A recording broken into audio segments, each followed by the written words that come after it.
Okay.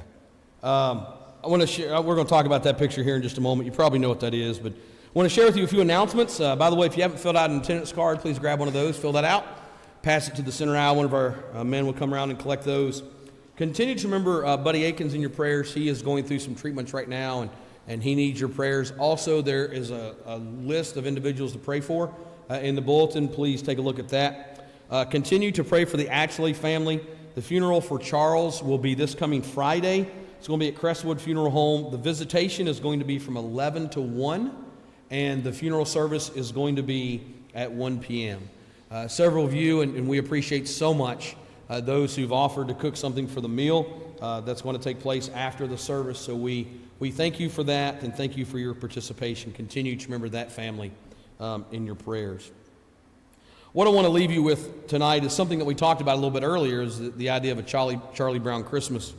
And I had this discussion a couple times this week because this was something a lot of people grew up hearing, and it captivated the nation for a while. And this scene right here happened right towards the end, where Charlie Brown, if you remember, he had that weird-looking Christmas tree, you know, the one that nobody really wanted. And he had that tree, and it was slumped over, and they're really kind of making fun of him, and all this is happening. And Charlie Brown says to Linus, now everybody knows Linus because he carried that blanket.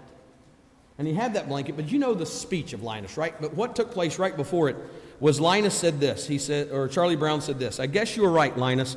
I shouldn't have picked that little tree. Everything I do turns into a disaster. I guess I really don't know what Christmas is or Christmas is all about. And he says very loudly in the movie, he says, isn't there anyone who knows what Christmas is all about? And Linus, he says, sure, Charlie Brown. I can tell you what Christmas is all about. So Linus walks to the center of the stage, and he says, lights, please. And he speaks these words. And there were in the same country shepherds abiding in the field, keeping watch over the flock by night. And lo, the angel of the Lord came upon them, and the glory of the Lord shone about them, and they were sore afraid. And the angel said unto them, fear not, for behold, I bring you glad tidings of joy, which shall be to all the people. And this shall be a sign to you, you shall find the babe wrapped in swaddling clothes and lying in a manger. And suddenly there was with the angel a multitude of heavenly hosts, praising God and saying, glory to God in the highest, and on earth peace and goodwill towards men. As Linus said that, standing there on that stage, something very interesting happened that not a lot of people ever noticed. Linus, for one of the first times in all the Peanuts comic strips and all the Peanuts movies, Linus dropped his blanket. Did you ever notice that? Did you ever notice when Linus dropped his blanket? Now, a lot of people have gotten way too deep into this. They talk about all the psychological things of Linus carrying a blanket and all of that. I'm not here to get into all that. I will just say this. If you go back and watch, Linus dropped his blanket when he said these words. As he's holding his blanket, the camera's about to switch. He says, and the angel said unto them, fear not. And at the words, fear not, the one who carried his security blanket for all of those shows, for all of those comic strips, dropped his blanket.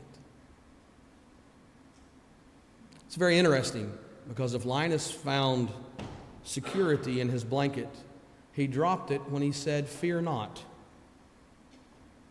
And the words continued, fear not, for behold, I will bring you good tidings of great joy, which shall be to all the people. As Linus continues those phrases, is at the end when he finally mentions the words, glory to God in the highest, and on earth peace and goodwill towards men. As he says that, his lips stop moving, he reaches down, he grabs his blanket, and he marches off stage. Is there significance in the idea that he dropped his blanket at the words, fear not? Was his security found in the words of the Bible as he quoted them from the Gospels? If you know Charles Schulz, there very well could be. So I would ask you a very simple question, sort of about Linus, but more about Jesus. Where do you find your security? Where do you find your hope? And where do you find your strength? Is it in the words, "Fear not, for behold, I will bring you glad tidings of great joy, which shall be to all the people"? We know that Jesus is our hope, that Jesus is our strength. If you're here tonight and you need to respond to the invitation, we will pray with you and we'll pray for you. If there's anything that we can do to help you out this evening, we want to do that because we want you to find your security and hope in the Son of God. If we can help you out tonight, you can make your way to the front while together we stand and as we sing.